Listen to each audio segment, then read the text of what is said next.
You just moved out. You're trying to figure out how to put this piece of furniture together, a picture needs hanging, and your doors are all squeaky. And your toolbox is back at your parents' house. You don't need to spend thousands of dollars for a professional workshop. What you do need are 10 simple tools that will solve 90% of your home projects. Let's break down the 10 must-haves of simple house tools. These first 5 tools are going to deal with tightening, hammering, and measuring. The most essential tool that anyone and everyone should have is, of course, a hammer. You don't need anything fancy. There are different sizes and weights for different uses, but for home projects and fixes around the house, a standard 16-ounce claw hammer is perfect. It's a simple tool for simple needs, removing and putting in nails. You'll likely come across some nails in your new place that you don't want from the previous owner. And of course, you'll probably want to decorate with your own pictures and frames. The hammer is a must-have, a multi-tip screwdriver set. You only need 2 types of screwdrivers, the flathead and the Phillips. You can get a set with interchangeable bits to fit any size screw. There are sets that come with a lot of different bits, and there are sets that come with a lot of different drivers. Go for the one with the bits over the ones with the drivers. You will be using these constantly with furniture, knobs on your cabinets, doors, etc.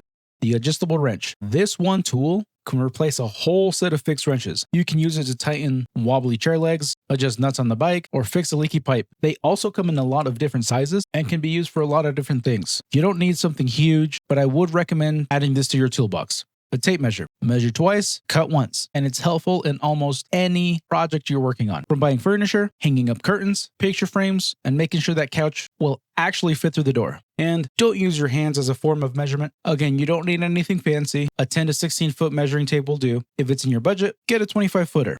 A small level. Nothing says, I'm still figuring things out, or I don't know what I'm doing, like a crooked picture. There are very simple levels, and there are very fancy ones. Go with something that will help you. If you're putting up a shelf, a simple one will do. If you're building a shed or a fence, a fancier one might come in handy. This one is a bit optional because you don't need to have a level, but it definitely helps. These next set of tools deal with cutting, prying, and of course, safety.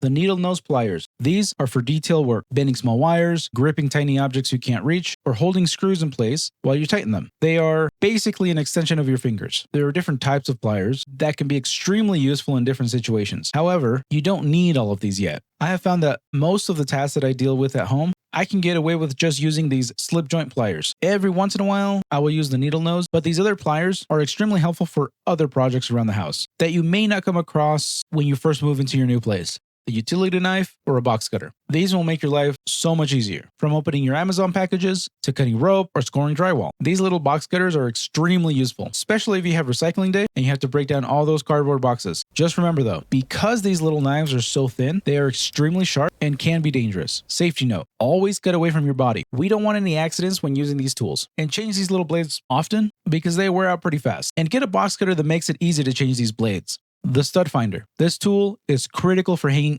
anything heavy, like a TV or a big mirror. It helps you find solid wood behind the drywall called the stud. And like all other tools, there are different kinds of stud finders, but the ones that I have found easiest to use are the ones that have multiple lights on them. The way these stud finders work is you put them flat against the wall, you move them side to side until it starts lighting up. When it lights up, that means there's a stud behind the wall. And just a reminder, if you're trying to hang something heavy, weighing more than 10 pounds, you need to find a stud. Safety glasses. I know, you might think you look goofy or silly wearing these, but when you're working on a project that has potential to have flying debris, you need a pair of these. The last thing you want is something sharp getting into your eye. Protect your eyes. You only get one pair.